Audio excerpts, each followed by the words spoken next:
Guys, ഞാൻ ഇപ്പോൾ ഉള്ളത് നേപ്പാളിലെ കാഠ്മണ്ഡുവാണ്. എൻ്റെ ട്രിപ്പല്ല, ഈ ഒരു ട്രിപ്പ് തീരാൻ പോവാണ് അങ്ങനെ. പക്ഷേ നേപ്പാളിൽ വന്നിട്ട് നേപ്പാൾ പോലും മര്യാദയ്ക്ക് കാണാൻ പറ്റിയില്ല. ആപ്പാടെ കാഠ്മണ്ഡു മാത്രമാണ് ഞാൻ കണ്ടത്.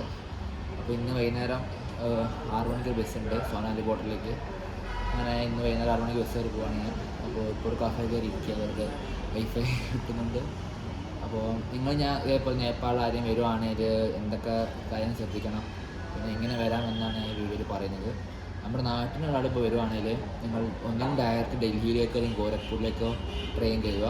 അങ്ങനെ ഗോരഖ്പൂരിൽ ഡൽഹിയിലേക്ക് എത്തിക്കുകയും ഡൽഹിയിൽ നിന്ന് ഗോരഖ്പൂരിലേക്ക് ബസ്സോ ട്രെയിനോ വരുന്നതായിരിക്കും ലാഭം. ബസ്സിന് വരുന്നതായിരിക്കും ഞാൻ ബെറ്ററായിട്ട് പറയാം. ട്രെയിന് ജനറൽ കമ്പാർട്ട്മെൻറ്റ് ഒന്നും നടക്കില്ല, ബസ്സിൽ വരുന്നതായിരിക്കും ബെറ്റർ. പിന്നെ ഗോരഖ്പൂരിന് ഷെയർ ടാക്സിയാണ് 200-300 രൂപയ്ക്ക് കിട്ടും സോനാലി ബോർഡർ.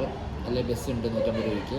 സോനാലി ബോർഡർ എത്തിയിട്ട് നമുക്ക് പുഷ്പം പോലെ നടന്ന് കയറാനുള്ളൂ നേപ്പാളിലേക്ക്. ഒരു ഇതുമില്ല, പാസ്പോർട്ട് വേണ്ട, ആധാർ കാർഡ് ചോദിക്കുക പോലും ഇല്ല, കയ്യിൽ വെച്ചോ എപ്പോഴും ആവശ്യമുണ്ടോ. എനിക്കിതുവരെ ഒരു യൂസും വന്നിട്ടില്ല, ചോദിച്ചിട്ട് പോലും ഇല്ല ആരും.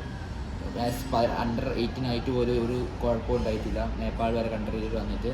പിന്നെ ബോർഡറിന് അവിടെ നിന്ന് നമുക്ക് സിമ്മും മാറ്റാം, എക്സ്ചേഞ്ചും ചെയ്യാം, നമ്മുടെ റുപ്പീസ് എക്സ്ചേഞ്ച് ചെയ്യാം. നമ്മുടെ നാട്ടിലത്തെ ഇന്ത്യൻ റുപ്പി 1000 രൂപ നേപ്പാളിൽ കൺവേർട്ട് ചെയ്യുമ്പോൾ 1600 രൂപയാവും. നമുക്ക് അവിടെ ബോർഡറിൽ നിന്ന് ചെയ്യാനുള്ളതുള്ളൂ, അതിന് എക്സ്ട്രാ ചാർജൊന്നും ഇല്ല. അത് കഴിഞ്ഞിട്ട് നമുക്ക് ക്രോസ് ചെയ്ത ശേഷം നമുക്ക് കാഠ്മണ്ഡുവിലേക്ക് ബസ് കിട്ടും. അവിടുന്ന് ബസ് നിങ്ങളും നല്ലൊരു ബസ് ബുക്ക് ചെയ്യുന്നതായിരിക്കും നല്ലത്. ഞാൻ പൈസ ലാഭിക്കാൻ വേണ്ടി 400 രൂപയുടെ ഒരു ലോക്കൽ ബസ് കയറിയത്. എൻ്റെ അമ്മ പറയേണ്ടായ അവസ്ഥ. ഒന്നത് 2 മണിക്ക് അടുത്ത ബസ് പിറ്റേ ദിവസം രാവിലെ 5 മണി ആയി കാഠ്മണ്ഡു എത്താൻ. ആപ്പടെ 230 കിലോമീറ്റർ ഉള്ളൂ. വഴി എന്ന് പറയുന്നത് നല്ല മോശമാണ്, ഉറങ്ങാനും പറ്റില്ല. ബസ്സിങ്ങനെ കുലുങ്ങി നല്ല മോശം അനുഭവമായിരുന്നു. ഇങ്ങോട്ട് കാഠ്മണ്ഡു എത്തുന്ന രീതിയിൽ ഉറങ്ങി പോലില്ല ഞാൻ ഇന്നത്തെ രാത്രി. ഇപ്പം മാക്സിമം വേണമെങ്കിൽ ഒന്നെങ്കിൽ 750 രൂപയ്ക്ക്, ഇന്ത്യൻ റുപ്പി കൺവേർട്ട് ചെയ്യുമ്പോൾ 750 രൂപയ്ക്ക് നല്ല വോൾവോ AC ബസ് കിട്ടും കാഠ്മണ്ഡുന്ന്. അങ്ങനെ അതിൽ വരുന്നതായിരിക്കും ബെറ്റർ ഐഡിയ. ഞാൻ ഇനി മടുത്താണ് വരുന്നത്. പിന്നെ നേപ്പാൾ നല്ല സേഫുമാണ്. നമ്മുടെ നോർത്ത് ഇന്ത്യ വെച്ചോളം എനിക്ക് നല്ല സേഫായിട്ടാണ് നേപ്പാൾ തോന്നിയത്.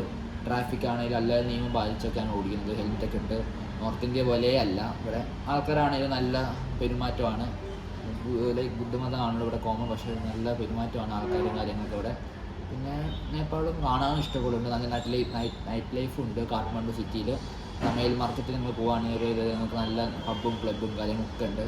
ഒക്കെ ഫ്രീ എൻട്രി ആണ്, പക്ഷേ നല്ല ചാർജ് ഉണ്ട് അതിനകത്ത് ഫുഡ് കഴിക്കുകയാണെങ്കിൽ. പക്ഷേ എല്ലാം ഫ്രീ എൻട്രി ആണ്. നൈറ്റ് ലൈഫും ഉണ്ട്. പകലാണെങ്കിലും ഇഷ്ടംപോലെ ടെമ്പിൾസും കാര്യങ്ങളൊക്കെ കാഠ്മണ്ഡു കാണാനുണ്ട്. പിന്നെ ഉള്ളത് കാഠ്മണ്ഡു വരുവാണെങ്കിൽ ഇവിടുന്ന് പോഖര പോകണം. പോഖരയിൽ നല്ലൊരു സ്ഥലമാണ് കേട്ടത്, കുറേ പേര് പറഞ്ഞിട്ടുണ്ടായിരുന്നു, പക്ഷേ എനിക്ക് പോകാൻ പറ്റിയില്ല. അടുത്ത ട്രിപ്പിൽ പോഖര പോകണമെന്നുണ്ട് എനിക്ക്.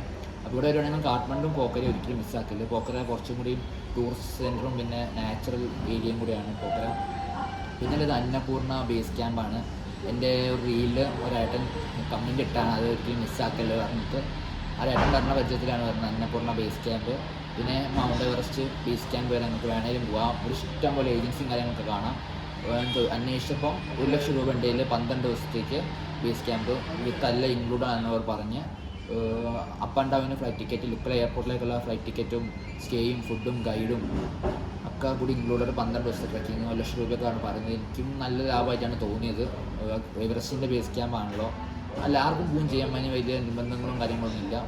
ഇതൊക്കെയാണ് അപ്പം നേപ്പാൾ വരുമ്പോൾ നമ്മൾ ശ്രദ്ധിക്കേണ്ട കാര്യങ്ങൾ. നല്ല നിങ്ങൾ വരുവാണെങ്കിൽ തന്നെ വലിയ ചിലവും ഇല്ല. നമ്മുടെ ഇന്ത്യൻ ഫസ്റ്റ് ഇൻ്റർനാഷണൽ ട്രിപ്പായിട്ട് എൻ്റെ ഫസ്റ്റ് ഇൻ്റർനാഷണൽ ട്രിപ്പ് നേപ്പാളാണ്. എനിക്ക് നല്ല അനുഭവമാണ് വന്നത്. 2 ദിവസം ആണെങ്കിൽ പോലും പിന്നെ ആൾക്കാർ വരുവാണെങ്കിൽ നിങ്ങൾക്ക് നല്ല അനുഭവമായിരിക്കും. നേപ്പാളിൽ മാക്സിമം വരിക നോക്കുക. ഇവിടെ നല്ല ടൂറിസ്റ്റുകളാണെങ്കിൽ പോലും കുറവാണ്. ഇവിടെ വന്നിട്ട് ഒറ്റ മലയാളത്തിന് പോലും കണ്ടിട്ടില്ല ഇവിടെ. പിന്നെ നമ്മുടെ ഇന്ത്യക്കാർ ഇഷ്ടം പോലെ ഉണ്ട്. നോർത്ത് ഇന്ത്യൻസും സൗത്ത് ഇന്ത്യൻസ്. സൗത്ത് ഇന്ത്യയിൽ ഞാൻ അപ്പോൾ കണ്ട് തമിഴ്നാട്ടിൽ നിന്ന് കുറച്ച് പേരെ കണ്ടിട്ടുണ്ടായിരുന്നു, പക്ഷേ കേരളത്തിൽ ഒറ്റ ആളെ കണ്ടില്ല. ഉണ്ടാവും, ഇതൊക്കെ കാണാത്തായിരിക്കും. By, see you.